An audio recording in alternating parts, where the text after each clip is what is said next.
So అంటే ఈ మూవీకి మాస్ మహారాజ్ రవితేజ గారు ప్రొడ్యూసర్ అంటే అంటే ఎలా ఒప్పించారు మూవీకి? ఎలా ఒప్పించాము అంటే ఫస్ట్ నేను హర్ష బ్రో కథ చెప్పాను. హర్ష బ్రోకి కథ చెప్పిన తర్వాత ఆయన చాలా ఎగ్జైట్ అయ్యారు వినగానే. చాలా కొత్తగా ఉంది, ఇది చేద్దాం మనమే అని చెప్పి. అండ్ ఫస్ట్ ఇంకో ప్రొడ్యూసర్ ఉన్నారు గోల్డెన్ మీడియా నుండి, సుధీర్ గారు అని చెప్పి. ఆయన నేను కలిసి వర్క్ చేసాం. హర్ష బ్రో ఎలానో మేము ముగ్గురు కలిసి చాలా ప్రాజెక్ట్స్ వర్క్ చేసాం. నేను కంటిన్యూస్గా ఆయనతో వర్క్ చేసాం. ఫస్ట్ ఆయన విన్నారు యాక్చువల్లీ. ఆయన విన్న తర్వాత ఆయన చాలా ఎగ్జైట్ అయ్యారు, లేదు ఇది మనం చేద్దాం, ఎలా అన్నా చేద్దామని అన్న తర్వాత ఆయన హర్ష బ్రో దగ్గరికి పంపించారు. వెంటనే ఇమీడియట్గానే చాలా వెంటనే మెసేజ్ చేశారు. నెక్స్ట్ డే కలిసారు. కలిసి స్టోరీ చెప్పగానే ఈయన ఎగ్జైట్ అయిన తర్వాత ఆర్టీ టీమ్ వర్క్స్ నుండి శాలిని గారు, శ్వేత గారు ఉన్నారు.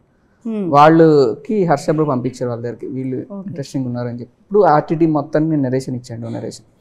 నరేషన్ ఇవ్వగానే వాళ్ళు కూడా చాలా ఎగ్జైట్ అయ్యారు. సో ఇది మనం చేయాల్సిన ప్రాజెక్ట్, ఇది చాలా కొత్త కదా, ఇలాంటి కథ చెప్పాలి అని చెప్పి అందరూ కలిసి అనుకున్న ఐడియా అండి. ఓకే.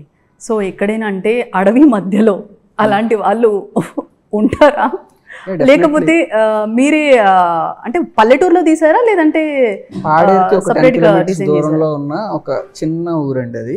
బట్ మేమున్న ప్లేస్ అయితే ఊరు కాదు, దాని దగ్గరలో ఊర్లు ఉన్నాయి. మేమున్నది అయితే ఒక కొంచెం కిందకి ట్రెక్ చేసుకుంటూ వెళ్తే ఉన్న ఒక చిన్న ఫారెస్ట్ లాంటి ఏరియాని, చుట్టూ ఫారెస్ట్ లా ఉంది. మధ్యలో కొంత ప్లేస్ ఉంటే ఆ ప్లేస్ లో మేము సెటప్ చేసాం. మొత్తం ఊరు మొత్తాన్ని అక్కడ సెటప్ చేసాం. ఊరు సెట్ చేశారండి మొత్తం ఊరు సెట్ అక్కడ ఆ మధ్య ప్లేస్ లో. కానీ ఉండాలి అనుకుంటే ఉండొచ్చు అండి, as a community group of people ఉండాలి అని అనుకుంటే ఖచ్చితంగా ఉండొచ్చు. జస్ట్ మా సెట్ ని కొద్దిగా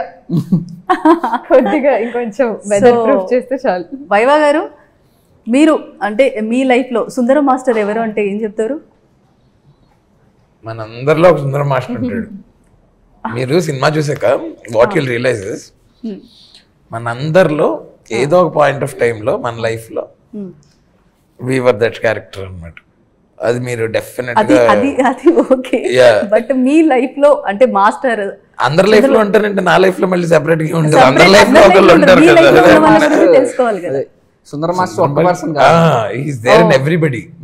మీకు we trying to say that అన్నమాట. అంటే ఏదో ఒక పాయింట్ ఆఫ్ మైండ్ లో it's a phase, it's a mind set. So అందుకని మన లైఫ్ లో, నా లైఫ్ లో స్పెసిఫిక్ గా సుందర మాస్టర్ అంటే స్పెసిఫిక్ గా అయితే అందరిలో కనిపిస్తుంటాడు అన్నట్టు. సో ఒకళ్ళని కాదు.